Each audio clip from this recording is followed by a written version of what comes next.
Normalmente en nuestra sesión del día de hoy estamos a 10 de abril de 2025 y voy a poner física biológica. No sé por qué me tiene traumado ese curso. Ayer en biomatemáticas en la tarde, no antier, en biomatemáticas se está poniendo yo física biológica. No, estamos en divulgación de la ciencia. Y lo estamos viendo, la comunicación al público o divulgación, ya no solamente de manera oral, de manera escrita, sino a través de imágenes. Imágenes que pueden ser dibujadas,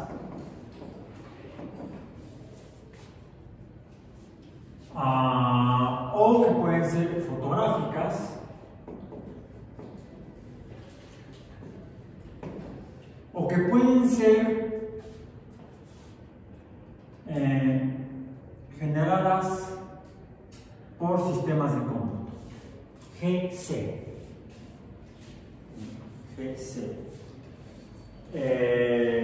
Generadas por computadora. El antecedente de estos habría sido, por ejemplo, los sistemas o programas o software de tipo CAD. Ese es el antecedente. El CAD. ¿Qué era el CAD?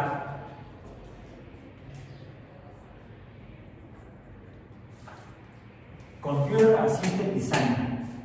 Diseño asistido por computadora. Que se desarrolló principalmente en un inicio como una herramienta para la arquitectura, para hacer planos, ¿sí?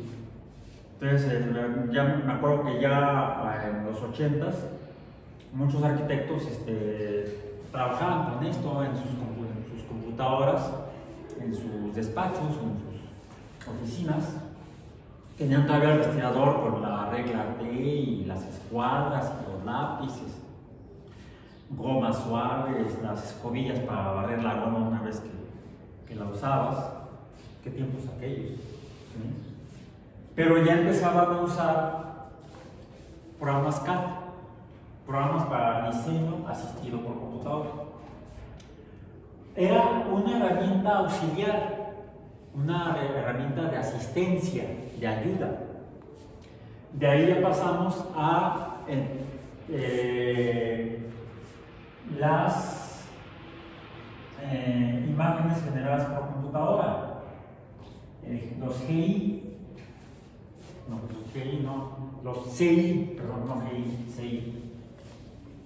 GI serían los soldados. GI Joe, decían por ahí. Los CI, ¿alguien tuvo su GI Joe cuando era niño? ¿No?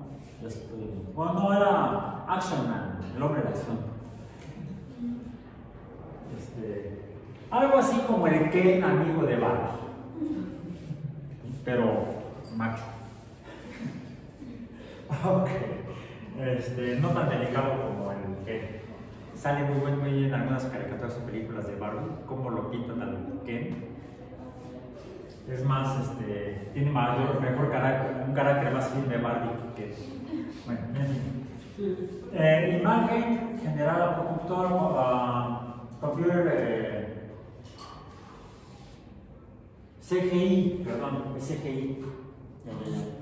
CGI. Estas siglas sí las han visto, ¿no? CGI. Imagen generada por computadora. Habría sido después del dibujo tradicional a lápiz que vimos la sesión antepasada, o fue la antepasada, porque después vimos fotografía. Y las imágenes obtenidas o capturadas por fotografía, pasamos en el sentido de imágenes como tales, no diagramas o planos, pasamos al CGI, imágenes generadas por computadora. Y estamos ya hoy en día en algo que a mí me hace cuestionar muchas cosas, que son las imágenes generadas por, lo voy a poner en las siglas en español, inteligencia artificial. El cartel que les mostré antier, ya le pregunté a mi colega, a mi amigo Otón Mandarilla, el profesor Otón Mandarilla de CBI, que me preguntó, ¿cómo ves el cartel? ¿Cómo quedó? Pues, me gusta, está muy soviético. O sea, si ustedes revisan los carteles de la propaganda soviética, tiene un estilo al que se parece mucho el cartel que hizo mi colega Otón Mandarilla, de Yuri Gagarin. O sea, por eso me gustó, pero yo le veía algo raro. Además de que le faltaba una letra a las siglas de la URSS en ruso.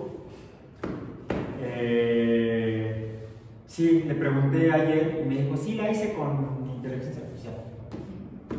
Le digo, y no sé si te regaño o te doy las gracias, porque normalmente el cartel para los eventos que organizamos lo hago yo.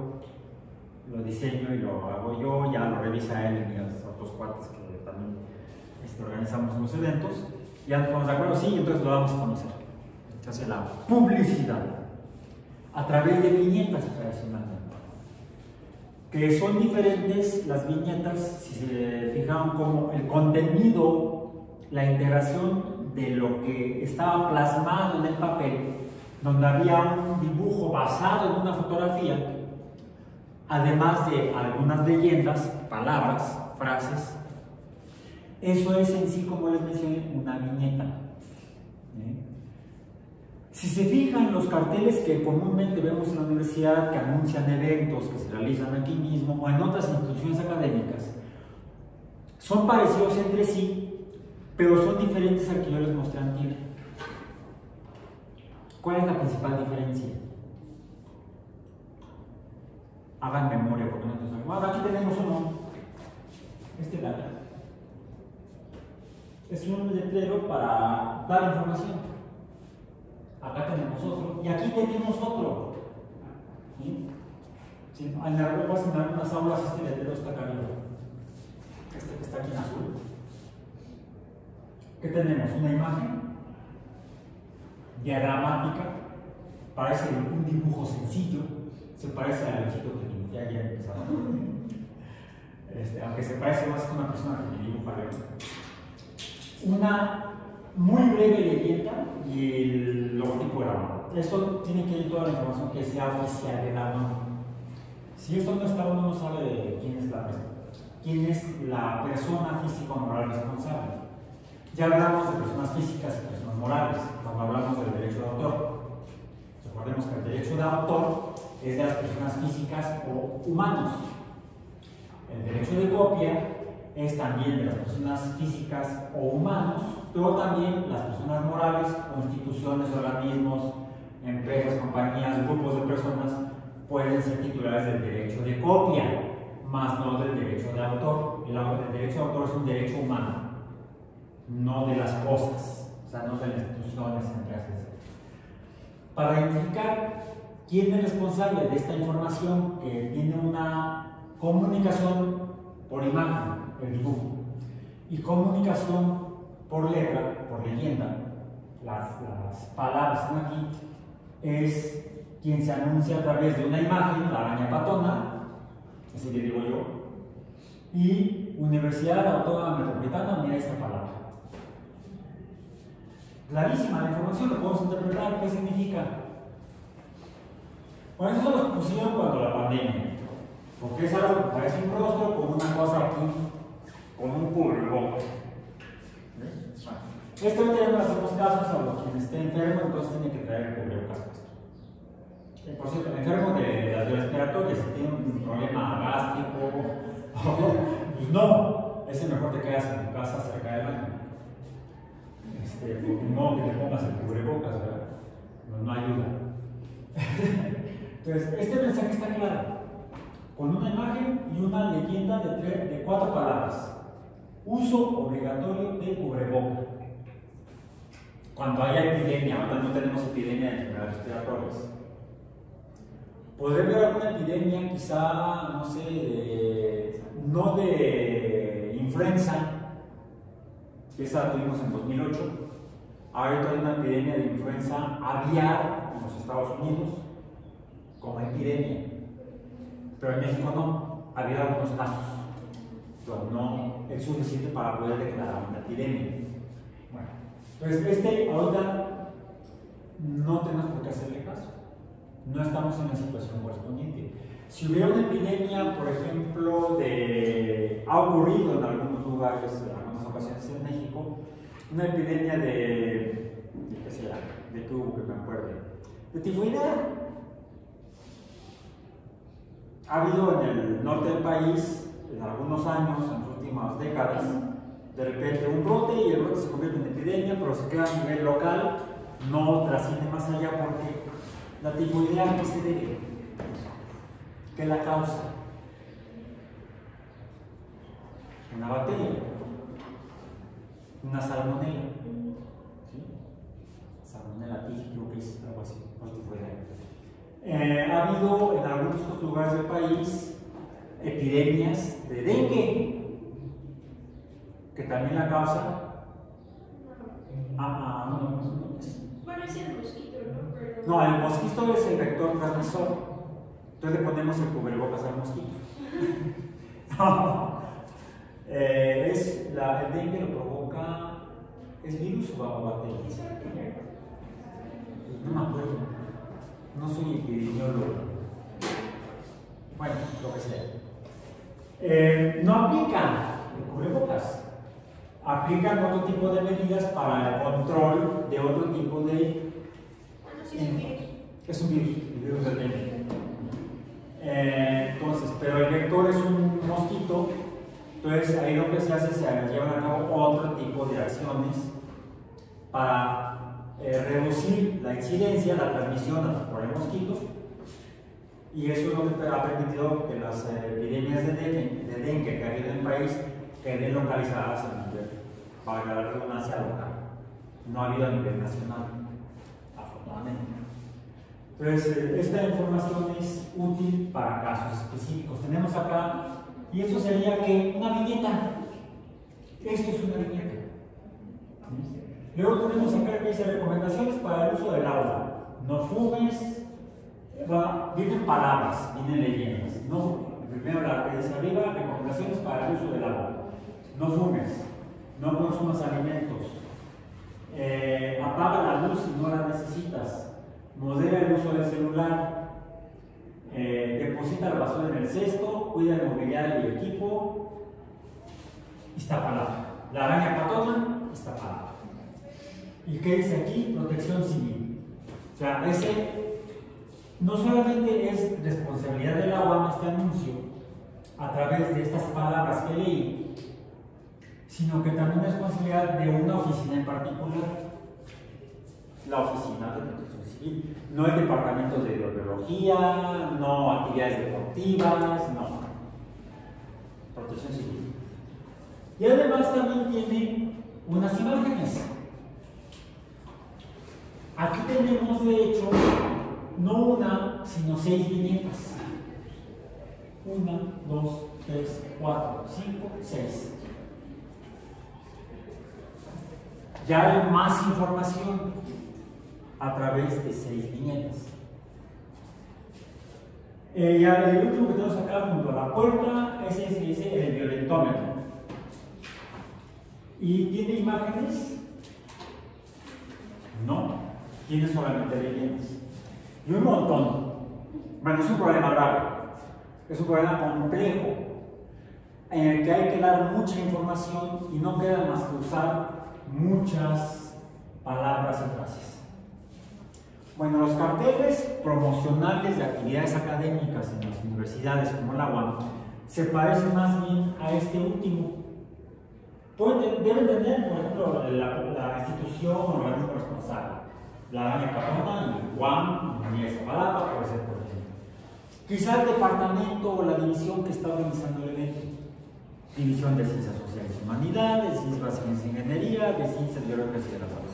Quizá Departamento de Ciencias de la Salud, Departamento de Biología, Departamento de Sociología, etc. También acompañando esa información. Por eso incluso viene como leyenda, vienen palabras. Y luego vienen las actividades que se van a desarrollar. Conferencias, vienen quizás los nombres de las personas que van a dictar la conferencia o que se van a presentar.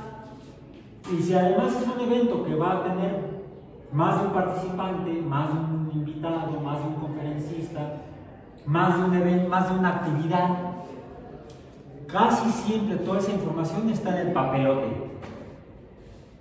Están atascados de información. Más hace rato que le envié el cartel a mi colega para el evento de la cosmonáutica del día de hoy, a Otón Gandarilla, me contestó el mensaje, me dice, oye, pero es que está equivocado, el título no es ese, el título de las conferencias, me dice. Digo, no, está bien, porque yo no puse los títulos de las conferencias ni los nombres de las personas que van a presentarse. Sí puse los nombres, pero no puse los títulos de las conferencias, que son unos títulos de ese tamaño, porque me interesaba que el cartel promocional, informativo, tuviera un diseño de viñeta, no del tradicional cartel académico que está atascado de información. ¿Para qué permite la viñeta contra el cartel que tiene mucha información? ¿Ser más conciso? Dar una información rápida, específica, y que la gente con esa información es suficiente para que vea si le interesa o no. No se requiere más. Es como el de uso obligatorio de cubreboca siempre que haya enfermedad respiratoria. Entonces, eso es el manejo de la información, tanto por texto como por imágenes. Ahora, las imágenes a veces conviene que sean dibujos, a veces es necesario que sea fotografía. Pero el problema de la fotografía lo vimos previamente cuando esa foto que tomé yo del aula, donde hay mucho ruido visual. Es como cuando tenemos el cartel donde vienen todos los conferencistas, los horarios, hay mucho ruido que permite encontrar la información importante, como dices tú, concisa. La importante. Entonces, ¿qué es lo que tenemos que hacer cuando comunicamos a través de imágenes? Que tener claro el mensaje central, el mensaje importante. Y ese es el que debemos ver cómo lo ilustramos. Ahora, hasta ahorita vimos imágenes fijas, únicas podríamos decir. Un dibujo, uno o pocos objetos en una composición fotográfica, uno o pocos objetos en una composición gráfica de dibujo. Y unos compañeros me dibujó cuando puse el vaso sobre el libro, sobre la butaca, pues dibujó todo, la butaca, el libro y el vaso. ¿Cuál habrá querido ser su mensaje? A lo mejor efectivamente era todo. Yo les dije dibujen el libro, dibujen el vaso. ¿Y qué dibujaron? ¿El libro o el vaso? ¿Sí? Bueno, su compañero se tomó la libertad creativa de dibujar lo que se le dé la gana y está en todo su derecho, dependiendo del mensaje que quiere dar. ¿Sí? Bueno, ahora, hay otra línea en la cual se pueden utilizar tanto las imágenes, puede ser dibujo, puede ser fotografía, junto con texto, para comunicar. Y no me refiero solamente a la viñeta o al cartel, sino que puede ser una información más extensa, más completa, y que pasemos de dar una información específica sobre alguna palabra, un dato, un fenómeno, a la narración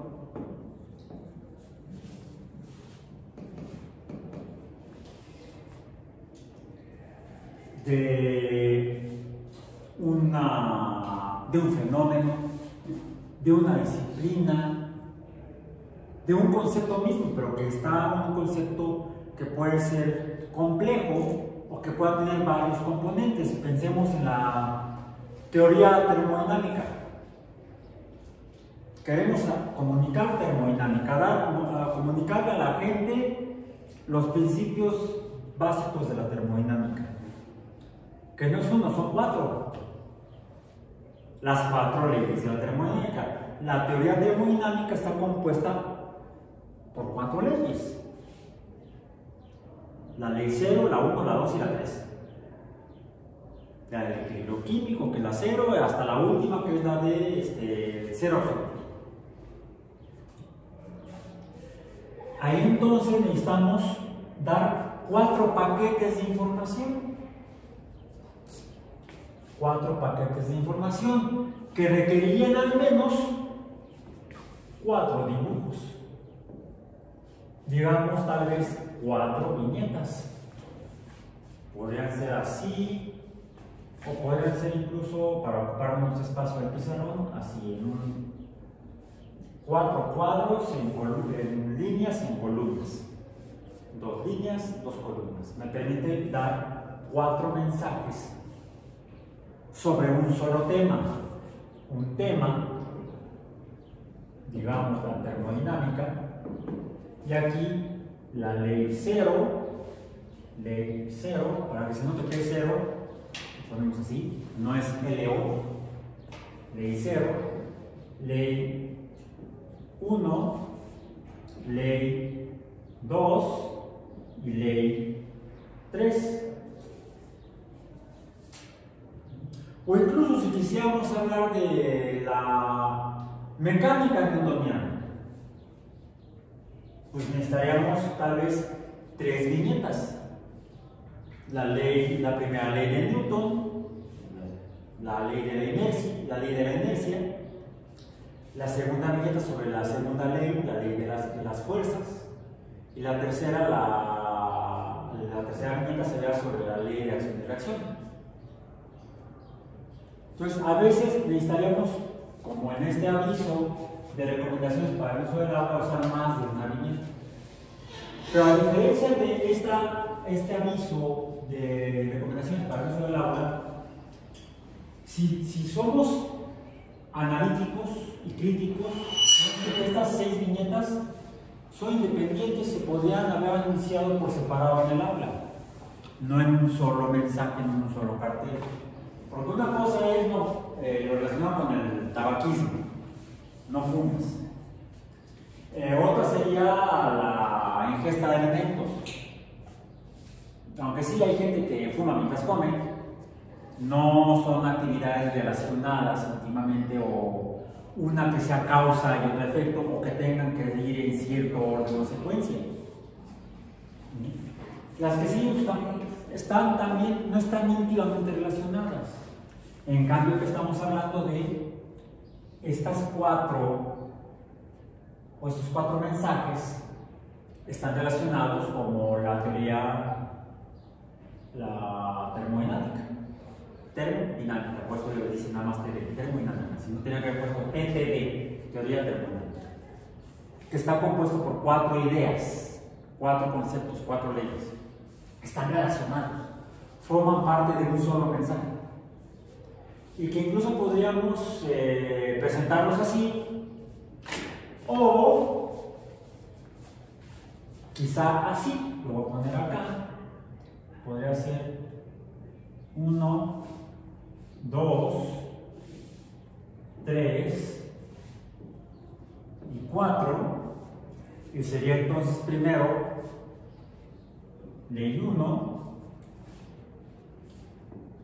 ley 0, ley 2 y ley 3. ¿Por qué así? No como los puse arriba en 4. Porque históricamente así fue como se desarrollaron. Esta sería la historia de la termodinámica, y es el enfoque que quizás sería más recomendable si lo que nos interesa es dar a conocer esta teoría termodinámica, pero en un contexto histórico, en cómo se desarrolla. Aquí nada más estamos hablando de la termodinámica como fenómeno natural, explicación científica de la energía, qué es, cómo fluye, cómo afecta, cómo se produce, cómo se transforma. Esto sería una presentación conceptual. Esto sería una presentación histórica. Porque la primera ley de la termodinámica que se descubrió pues fue la primera. Hasta después se descubrió otra ley de la termodinámica que resulta que es la base de la primera. Por eso ponemos la ley 0 antes de la ley 1. Como ya se conocía la primera ley de termodinámica, ya no quisieron cambiarle el número.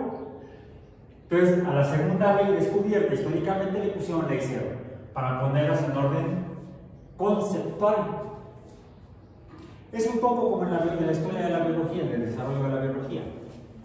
Si recuerdan que me llevaban el curso de la huella de introducción al pensamiento crítico, uno de los primeros temas que revisamos ahí es, para abordarlo críticamente, es la biología, pero lo vemos cómo se desarrolló, cómo se fue construyendo el edificio cognitivo de la biología como ciencia. La biología está fundada en 3 paradigmas, no como la teoría termodinámica en 4. Son 4 leyes y 4 paradigmas. La biología se funda en 3 teorías, o sea, en 3 cuerpos más de estos grandotes. La primera, que incluso será fundamental y coincidentemente de manera histórica sí se dio, es la teoría celular. A partir del descubrimiento de las células por Robert Hooke y de los animáculos por ¿cómo se llamaba? Leeuwenhoek. Anton van Leeuwenhoek. O Leeuwenhoek, porque dicen que se pronuncia en holandés. El holandés es rarísimo. El holandés errante es otro. Esos piratas del Caribe, ¿no? Algo así. A partir del desarrollo del microscopio que permitió el descubrimiento de las células, se desarrolla la teoría celular. Paradigma 1.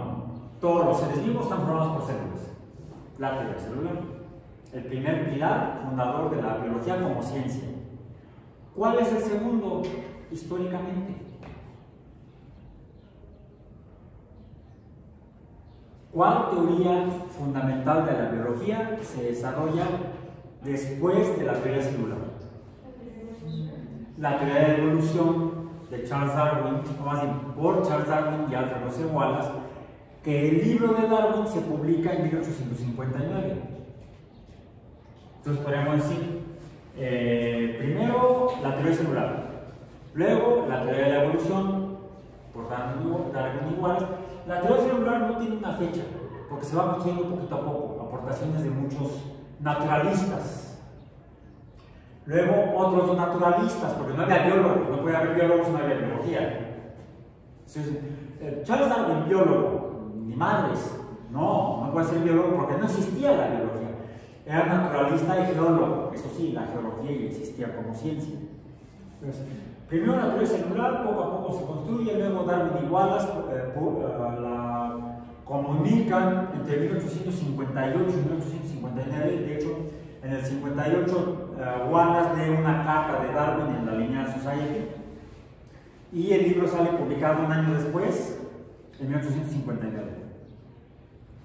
¿Qué es lo que dice la teoría de la evolución? Por selección natural. Pues que las especies se forman por selección natural. ¿Y cómo? ¿Cuál sería el fundamento? Hay un fenómeno similar al del desarrollo de la termodinámica. Históricamente, 5 años después de la publicación sobre el origen de las especies por medio de selección natural en la lucha por la supervivencia, es el título real del libro, es presentado en Moravia en la Sociedad Botánica de Moravia, un trabajo desarrollado durante 8 años por un monje. Y no estuvo haciendo al monje durante 8 años, fue más tiempo, hizo toda una carrera eclesiástica. Pero estuvo cultivando chícharos durante 8 años. Estoy hablando de Gregor Mendel, que descubre, después de la publicación del origen de las especies por Darwin, la teoría de la evolución, el mecanismo por el cual funciona la evolución, las mutaciones, que son seleccionadas por el ambiente. O sea, en el desarrollo de la biología hubo algo parecido a la termodinámica. Primero la teoría de la evolución, aquí está la teoría celular, luego la teoría de la evolución, que no sabemos cómo funciona. Lo que sí había visto Darwin era que pues, los órganos parentales, el padre y la madre, producen una progenie en la que se ven individuos distintos, no son idénticos, no son clones. Y son esa variedad, esa variación en los descendientes, el hecho, lo que provoca que algunos sobrevivan y otros no. Los que sobreviven se reproducen y transmiten su semejanza a su progenie. ¿Pero a qué se debe la variedad? Porque algunos cachorros de algunos mamíferos, pensemos en gatos, en perros, algunos son moteados, otros son lisos, porque así son. Pero ¿por qué? ¿Cuál es el mecanismo interno? Es descubierto hasta después por Mendel. Son los que, por cierto, no viene en su libro, en su texto, no viene la palabra genio. Él habla de características nada más. Características recesivas, características dominantes, eso sí lo menciona. ¿Sí? Las que permanecen más frecuentemente son dominantes, las que van desapareciendo o reaparecen posteriormente en ciertas combinaciones son las recesivas. Y esas variaciones son las que son seleccionadas por el ambiente. Conceptualmente es como la termodinámica, podemos plantear primero la teoría celular, luego la teoría genética de Mendel. O sea, todos los órganos están formados por células. Adentro de las células hay genomas, los cuales sufren mutaciones y son seleccionados por el ambiente. Teoría celular, teoría genética, teoría evolutiva. Eso es conceptualmente, aunque históricamente es distinto. Ahora, el hecho de que revisemos de manera histórica nos habla de sucesos que ocurren uno después del otro. Llamamos a esto una secuencia de eventos. Secuencia de eventos que podemos representar uno, el que sigue, el posterior y el último, vamos a decir. ¿Y esto qué sería? Pues una historia. Una historia es una secuencia de eventos. Y podemos así comunicarlo. Así podemos escribir nuestro texto. Así podemos dar el discurso. O podemos aprovechar el dibujo o la fotografía. Ya les hablé antes de las fotonovelas. Que eran como historietas, pero en lugar de dibujitos sean fotos. Les digo, en algunas situaciones puede ser más